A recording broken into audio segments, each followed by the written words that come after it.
Zealots, thank you for your love and support. I appreciate you all. The proverb says, until the lions have their own historians, the history of the hunt will always glorify the hunter. For decades, Africans have been sold that democracy is the hunter's greatest gift to us, a holy grail that will solve our poverty and fix our broken rules. But as the world trembles, a hidden truth is emerging from the shadows of history. The words we use to describe our freedom are being used to build our cage. We, the people who are preaching this, are the same people who are building the cage to cage ourselves. To understand the trap, we must go back to where it all started. We must look at the year 350 BC. In the ancient state of Greece, a man named Aristotle sat and watched the same cycle we see today. He didn't see democracy as a final victory for the people. He saw it as a mask. If you haven't subscribed, please subscribe. Aristotle warned that every democracy eventually collapses into oligarchy, a system where the wealthy few seize the machinery of the state to serve themselves. But before the Greeks, there was an even older truth. In 2500 BC, the ancient rulers of the Near East understood that if the people are drawing in debt, the nation dies. They practiced debt jubilee, wiping the state clean to keep the people free. But that history was buried. The Western chose the path of Rome, the path of the creditor, the path of the elite, and the path of the vocabulary of deception. Now look at the African continent today. We are told that we are developing because we have ballot boxes. And we all believe that in order to move forward, we must queue to select. We are told that we are free because we vote for a few faces every few years. But why does the poverty remain? Why does the resources leave while the debt grow? If democracy is the problem and the solution of us as they preach, why are we becoming poorer? It is because we have been sold a lie. We have been taught to believe in a democracy that is always skin deep. We vote for leaders, but we are never allowed to vote on our own economy. We are never allowed to vote against the high interest rates, the foreign debt, or the structures, to vote on our mineral wealth in the hands of the outsiders. This is the deception.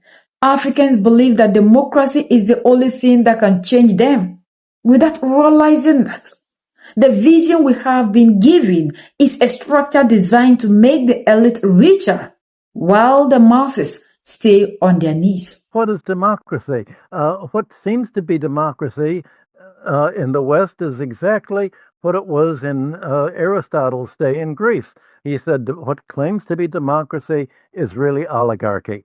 But you can let people vote for who is going to be the personal leaders and the administrators, but you cannot vote for what kind of an economy are we going to have, what kind of a society we have. All of that is determined by the wealthiest oligarchic parts of the population. The whole purpose of democracy is supposed to be, how do you run an economy to prevent it from polarizing and to act on behalf of the population at large, increasing its living standards and its productivity and its happiness. That can only be done with a strong enough government in a position to prevent a financial oligarchy from developing and polarizing the economy, and dismantling government authority to put the authority in the hands of the creditors and the landowners and the wealth holders.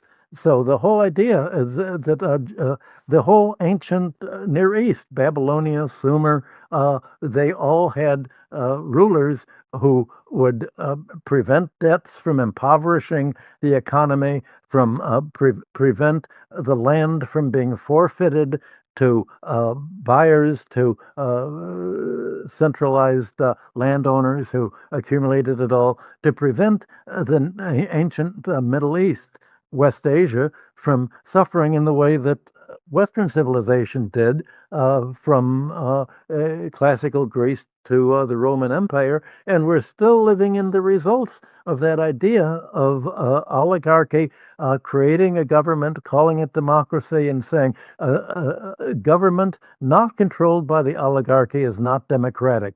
When in that country like China, whose government is trying to act on behalf of increasing productivity, wealth, and living standards, is called an autocracy.